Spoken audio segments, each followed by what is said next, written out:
আসসালামু আলাইকুম, সবাইকে স্বাগত জানাচ্ছি এখনকার আন্তর্জাতিক সংবাদে। প্রথমে এই সংবাদ শিরোনাম। শুরুতেই থাকছে ব্যালিস্টিক ক্ষেপণাস্ত্র দিয়ে সৌদির তেল ট্যাংকারে হামলা। লোহিত সাগরে আরও একটি ট্যাংকারে হামলা চালিয়েছে ইয়েমেনের ইরান সমর্থিত সশস্ত্র গোষ্ঠী হুতি। ব্যালিস্টিক ক্ষেপণাস্ত্র দিয়ে জাহাজটিকে লক্ষ্য করে হামলা চালানো হয়েছে। এ নিয়ে সৌদির অন্তত ৮টি ট্যাংকারে হামলা চালানো হয়েছে বলে দাবি করেছে গোষ্ঠীটি। এবারে জানাবো ইমরান খানের মুক্তির দাবিতে বিক্ষোভ। পাকিস্তানের সাবেক প্রধানমন্ত্রী ইমরান খানের মুক্তির দাবিতে বুধবার দেশজুড়ে বিক্ষোভ কর্মসূচি পালন করেছে তার দল পাকিস্তান তেহরিকে ইনসাফ। ২০২৩ সালের এই দিনে তাকে গ্রেপ্তার করা হয়। জানাবো হামাসের অবস্থানকে সমর্থনের ঘোষণা ইরানের প্রেসিডেন্টের। ইরানের প্রেসিডেন্ট মাসুদ পেজশকিয়ান বলেছেন, গাজা যুদ্ধবিরতি এবং সংশ্লিষ্ট আলোচনায় ফিলিস্তিনি সশস্ত্র গোষ্ঠী হামাস যে সিদ্ধান্ত নেবে তেহরান সেটিকেই সমর্থন করবে। এদিকে ইরান ওমান সমঝোতা প্রায় চূড়ান্ত। জটিলতা কাটতে চলছে শেষ সময়ের আলোচনা। ইরান ওমান আলোচনায় এক দুটি বিষয় অমীমাংসিত, শিগগিরই চুক্তির আশা। ইরান ও ওমানের মধ্যে চলমান আলোচনায় মাত্র এক দুটি বিষয় এখনও সমাধান হয়নি বলে জানিয়েছে ইরানের এক জ্যেষ্ঠ কূটনৈতিক। বুধবার এক কাতার ভিত্তিক সংবাদ মাধ্যম আল জাজিরাকে দেওয়া ওই তথ্যসূত্র বলছে, এসব বিষয় খুব জটিল মনে হচ্ছে না, খুব শিগগিরই পুরো আলোচনাটি সফল হতে যাচ্ছে। এবারে থাকছে রাশিয়া থেকে ২৪টি ক্ষেপণাস্ত্রের সবকটি বাধা ছাড়া আঘাত হানল কিয়েভে। ইউক্রেনের রাজধানী কিয়েভ ও আশপাশের এলাকায় রাশিয়ার ব্যাপক ব্যালিস্টিক ক্ষেপণাস্ত্র ও ড্রোন হামলায় অন্তত ১৭ জন নিহত হয়েছেন, আহত হয়েছেন বহু মানুষ। মঙ্গলবার রাতভর চালানো এ হামলায় কিয়েভের উপকণ্ঠে বিভিন্ন এলাকায় আগুন ছড়িয়ে পড়ে। উদ্ধার অভিযান এখনও চলছে।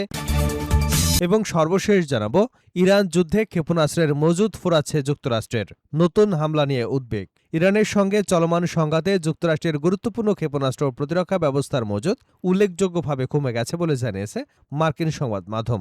কয়েকটি সূত্রের বরাতে প্রতিবেদনে বলা হয়েছে, যুক্তরাষ্ট্রের সামরিক বাহিনী তাদের terminal high altitude area defence ব্যবস্থার বড় অংশের ক্ষেপণাস্ত্রের ব্যবহার করে ফেলেছে। এ নিয়ে এই যুদ্ধে চরম সংকটে পড়েছেন ডোনাল্ড ট্রাম্প। এতক্ষণ শুনছিলেন সংবাদ শিরোনাম, এখন বিস্তারিত।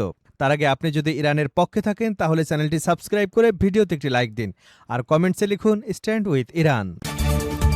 ব্যালিস্টিক ক্ষেপণাস্ত্র দিয়ে সৌদের তেল ট্যাংকারে হামলা। লোহিত সাগরে আরও একটি ট্যাংকারে হামলা চালিয়েছে ইয়েমেনের ইরান সমর্থিত সশস্ত্র গোষ্ঠী হুতি। ব্যালিস্টিক ক্ষেপণাস্ত্র দিয়ে জাহাজটিকে লক্ষ্য করে চালানো হয়েছে এই হামলা। এনে সৌদির অন্তত ৮টি ট্যাংকারে হামলা চালানো হয়েছে বলে দাবি করেছে গোষ্ঠীটি। বুধবার বার্তা সংস্থা আনাদোলুর এক প্রতিবেদনে এ তথ্য জানানো হয়েছে। গোষ্ঠীটির সামরিক মুখপাত্র ইয়াহিয়া সারি এক্সে দেওয়া এক বিবৃতিতে বলেন, ক্ষেপণাস্ত্রগুলো ট্যাংকারটিতে সঠিকভাবে আঘাত এনেছে। হামলাটি সৌদি আরবের উপর গোষ্ঠীটির সামুদ্রিক অবরোধ এবং তাদের অবরোধের বদলে অবরোধের কৌশলের অংশ হিসেবে জানান তিনি। সারি প্রতিজ্ঞা করেছেন যে ফলাফল যাই হোক না কেন, সামুদ্রিক প্রবেশ পথ বন্ধ করতে এবং চলাচল আটকাতে হুদি উত্তর লোহিত সাগরে সৌদি তেল ট্যাংকারগুলোর উপর হামলা অব্যাহত রাখবে এবং আরও তীব্র করবে। তিনি দাবি করেন, ইতিমধ্যেই ২৯টি সৌদি তেল ট্যাংকারকে লোহিত সাগর এবং আরব সাগর থেকে যেতে বাধা দেওয়া হয়েছে অথবা ফিরে দেওয়া হয়েছে। তবে এই দাবিগুলোর বিষয়ে সৌদি কর্তৃপক্ষের পক্ষ থেকে তাৎক্ষণিক কোনো মন্তব্য পাওয়া যায়নি। ইমরান খানের মুক্তির দাবিতে বিক্ষোভ। পাকিস্তানের সাবেক প্রধানমন্ত্রী ইমরান খানের মুক্তির দাবিতে বুধবার দেশজুড়ে বিক্ষোভ কর্মসূচি পালন করেছে তার দল পাকিস্তান তেহরিকে ইনসাফ। ২০২৩ সালের এই দিনে তাকে গ্রেপ্তার করা হয়।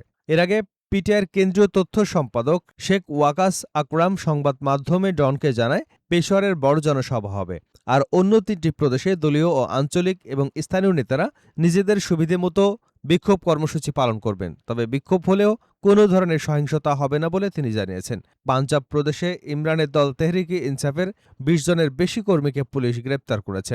এপি প্রকাশিত কয়েকটি ছবিতে লাহোরের দলীয় কর্মীদের বড় জমায়েত দেখা যায়। পরে সেখান থেকে পুলিশ বেশ কয়েকজনকে আটক করে। এদিকে ইমরান খানের মুক্তির দাবিতে হওয়া বিক্ষোভ মিছিলের ৩ আন্তর্জাতিক গণমাধ্যমের তথ্য সংগ্রহের উপর বিধিনিষেধ আরোপ করেছে পাকিস্তানি কর্তৃপক্ষ। বিবিসির প্রতিবেদনে বলা হয়েছে, নতুন নিয়ম অনুযায়ী ইসলামাবাদ, করাচি ও লাহোরে সংবাদ সংগ্রহ করতে হলে বিদেশি গণমাধ্যমের সাংবাদিকদের অনুমতি নিতে হবে। পাকিস্তানি নাগরিকরা বিদেশি গণমাধ্যমের হয়ে কাজ করলে তাদের ক্ষেত্রেও এই বিধিনিষেধ প্রযোজ্য হবে। হামাসের অবস্থানকে সমর্থনের ঘোষণা ইরানের প্রেসিডেন্টের। ইরানের প্রেসিডেন্ট মাসুদ পেজশকিয়ান বলেছেন, গাজা যুদ্ধবিরতি ও সংশ্লিষ্ট আলোচনায় ফিলিস্তিনি সশস্ত্র গোষ্ঠী হামাস যে সিদ্ধান্ত নেবে তেহরান সেটিকে সমর্থন করবে। খবর আল জাজিরার। বুধবার হামাসের রাজনৈতিক ব্যুরোর প্রধান খলিল আল হাইয়ারের সঙ্গে এক ফোন আলাপে পেজেশকিয়ান বলেন, আলোচনা প্রক্রিয়ায় ফিলিস্তিনি নেতারা যে পদক্ষেপ বা উদ্যোগ বা সিদ্ধান্ত নেবেন ইরান তা সমর্থন করবে। গত সপ্তাহে যুক্তরাষ্ট্রের প্রেসিডেন্ট ডোনাল্ড ট্রাম্প দাবি করেছিলেন, মিশর, কাতার ও তুরস্কের মধ্যস্থতায় চলা আলোচনার পর হামাস নিরস্ত্র হতে সম্মত হয়েছে। তবে এ বিষয়ে হামাসের অবস্থান হল, ইসরায়েলি বাহিনী গাজা থেকে সম্পূর্ণ প্রত্যাহার না করা পর্যন্ত তারা নিরস্ত্র হবে না। অন্যদিকে ইসরায়েল জানিয়েছে, হামাস পুরোপুরি নিরস্ত্র না হওয়া পর্যন্ত তারা গাজা থেকে সেনা প্রত্যাহার করবে না। এদিকে মঙ্গলবার এ বিষয়ে প্রথমবারের মতো প্রকাশ্যে মন্তব্য করেন ইসরায়েলের প্রধানমন্ত্রী বেনিয়ামিন নেতানিয়াহু। তিনি বলেন, ট্রাম্পের প্রস্তাবিত পরিকল্পনায় ইসরায়েল সম্মতি দেয়নি। রাশিয়া থেকে ছোড়া ২৪টি ক্ষেপণাস্ত্রের সবকটি বাধা ছাড়াই আঘাত হানল কিয়েভে। ইউক্রেনের রাজধানী কিয়েভ এবং আশপাশের এলাকায় রাশিয়ার ব্যাপক ব্যালিস্টিক ক্ষেপণাস্ত্র ও ড্রোন হামলায় অন্তত ১৭ জন নিহত হয়েছেন। আহত হয়েছে বহু মানুষ। মঙ্গলবার রাতভর চালানো এ হামলায় কিয়েভের উপকণ্ঠে বিভিন্ন এলাকায় আগুন ছড়িয়ে পড়ে। উদ্ধার অভিযান এখনও চলছে। কিয়েভ ইন্ডিপেন্ডেন্টের খবরে বলা হয়েছে, ইউক্রেনের রাষ্ট্রীয় জরুরি পরিষেবা জানিয়েছে, হামলায় ১৭ জন নিহতের পাশাপাশি ৪৫ জন আহত হয়েছেন। কিয়েভ থেকে প্রায় ২৪ কিলোমিটার পূর্বে অবস্থিত ব্রোভারিও হামলায় ব্যাপক ক্ষতিগ্রস্ত হয়েছে। সেখানে ব্যালিস্টিক ক্ষেপণাস্ত্রের পাশাপাশি জেট চালিত শাহেদ ড্রোনের ব্যবহার করা হয়েছে। ব্রোভারির জেলার প্রশাসন প্রধান ভিতালি ভিউন জানিয়েছেন, কাভিতনেবে গ্রামে একটি রেল স্টেশনে ৮ জন নিহত হয়েছেন। হামলার সময় ঘটনাস্থলের কাছাকাছি থাকা ৪৮ বছর বয়সী আনাস্তাসিয়া জানান, তার বাড়ির কাছে একটি গুদামে ড্রোন আঘাত হানে। এর কিছুক্ষণ পরই আরেকটি গুদামে ক্ষেপণাস্ত্র ও ড্রোন আঘাত হানে। ইউক্রেনের বিমান বাহিনী জানিয়েছে, হামলায় রাশিয়া ২৪টি ব্যালিস্টিক ও ৪টি হাইপারসনিক ক্ষেপণাস্ত্র, ১১৫টি শাহেদ ধরনের ড্রোন ছুড়েছে। কোনো ব্যালিস্টিক ক্ষেপণাস্ত্রই প্রতিহত করা সম্ভব হয়নি। ইউক্রেনের প্রেসিডেন্ট ভলোদিমির জেলেনস্কি বলেছেন, হামলার প্রধান লক্ষ্য ছিল বেসামরিক প্রতিষ্ঠানের গুদাম। পাশাপাশি অবকাঠামো, একটি রেল স্টেশনেও হামলা চালানো হয়েছে। সামাজিক যোগাযোগ মাধ্যমে প্রকাশিত কয়েকটি ভিডিও বিশ্লেষণ করে নরওয়ের অসলো বিশ্ববিদ্যালয়ের ক্ষেপণাস্ত্র প্রযুক্তি বিষয়ক গবেষক ফ্যাবিয়ান হকম্যান বলেন, হামলায় ক্লাস্টার মিউনিশন ব্যবহারের স্পষ্ট লক্ষণ দেখা গেছে।